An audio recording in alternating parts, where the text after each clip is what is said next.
గులాబీ నేతలు తన పదవి పోవాలని కోరుకుంటున్నారని మండిపడ్డారు. కేసీఆర్ కుట్రలో భాగంగానే తప్పుడు ప్రచారాలు చేస్తున్నారని, ఒక్క లోక్సభ ఎంపీ కూడా లేని బీఆర్ఎస్ పార్టీ దయా దాక్షిణ్యాలపై మోదీ ప్రభుత్వం నడవడం లేదని కామెంట్ చేశారు.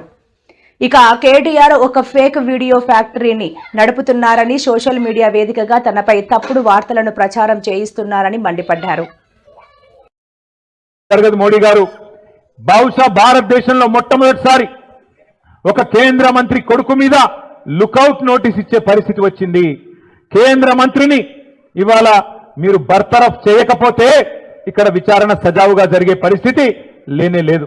ఎందుకంటే ఆ తప్పు చేసిన వ్యక్తిని దాచిపెట్టింది ఎవరు? 9 రోజులు ఎవరు దాచిపెట్టిండ్రు? ఆ కేంద్ర మంత్రి గారే కదా. ఇవాళ ఒక్కసారి దయచేసి ఆలోచన చేయండి. నిజంగా కూడా ఇలాంటి వ్యక్తులు పదవుల్లో కొనసాగుతూ ఉండడం అది తెలంగాణకే కాదు భారతదేశానికి కూడా అవమానకరం. మైనర్ బాలికకు అన్యాయం చేసింది కేంద్ర మంత్రి కొడుకైతే, మైనర్ బాలిక తల్లిదండ్రుల్ని భయభ్రాంతులకు గురి చేసింది స్వయంగా కేంద్ర మంత్రి. ఆయననే పిలిచి బెదిరించి వాళ్లను మరి ఇబ్బంది పెట్టే ప్రయత్నం చేసినారు. ఇంత తీవ్రమైన కేసును నీరుగార్చే ప్రయత్నం చేసింది ఈ రాష్ట్ర ముఖ్యమంత్రి. హనీ ట్రాప్ అని మీడియాను మనీ ట్రాప్ లో వేసి మీడియాను గొంతు నొక్కి వాళ్ళను కూడా వార్తలు రానియకుండా చేసింది ముఖ్యమంత్రి, కేంద్ర మంత్రి ఇద్దరు కలిసి పెట్టిదంతా మీకెందుకు చెప్తున్నాను మీరు అనుకోవచ్చు.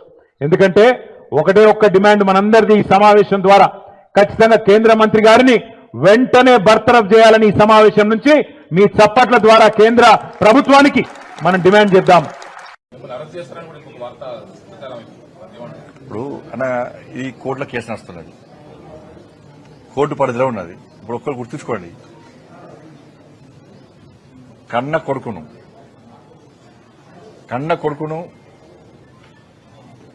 ఓ తండ్రి పోలీసులకు స్వయంగా అప్పగించినటువంటి సందర్భం ఏదైనా ఉందా? వాళ్ళ కన్న కొడుకును నేను తీసుకుపోయి విచారణకు సహకరించాలని చెప్పి నాకు సమాచారం వచ్చిన వెంటనే నా కొడుకును అప్పచెప్పిన. అడుగుతా ఉన్న ప్రధానమంత్రి మోడీ గారిని, అయ్యా మీరు అంటున్నారు